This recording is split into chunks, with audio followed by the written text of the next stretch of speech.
కూతురు మధ్య సంబంధం చాలా ప్రత్యేకమైంది. కూతురి జీవితంలో తల్లి తరచుగా మొదటి స్నేహితురాలు, మార్గదర్శి, గురువుగా ఉంటుంది. తల్లి ప్రేమ, పోషణ కుమార్తె విలువలను, భవిష్యత్ సంబంధాలను రూపొందిస్తాయి.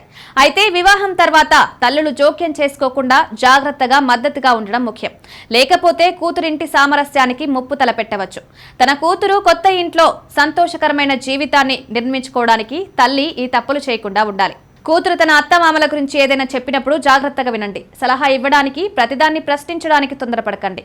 తన భావాలను అర్థం చేసుకుని సున్నితంగా మార్గనిర్దేశం చేయండి. సొంత నిర్ణయాలు తీసుకొనివ్వండి. కూతురుని మిస్ అవ్వడం సహజం, కానీ తరచుగా ఫోన్ చేయడం వల్ల ఆమె తన అత్తమామల ఇంటికి అలవాటు పడకుండా ఉంటుంది. తన సొంత స్థానాన్ని, గుర్తింపును సృష్టించుకోవడానికి సమయం ఇవ్వండి. మీ కూతురు ఫిర్యాదు చేసినా మీరు కఠినంగా మాట్లాడకండి. ఇది ప్రతికూల ఒత్తిడిని పెంచుతుంది. ప్రశాంతంగా మద్దతుగా ఉండండి. ప్రతి అంశాన్ని అర్థం చేసుకున్న తర్వాత నిర్ణయం తీసుకోమని అడగండి. ప్రతి తరం వేరువేరు సవాళ్లను ఎదుర్కొంటుంది. ఇది మన కాలంలో జరగలేదు అని చెప్పే బదులు అతని ప్రపంచాన్ని అర్థం చేసుకోవడానికి ప్రయత్నించండి. మీ అభిప్రాయాన్ని పంచుకోండి, కానీ దాన్ని అమలు చేయమని బలవంతం చేయకండి. అధిక ఆప్యాయత తన ఆధారపడడానికి కారణమవుతుంది.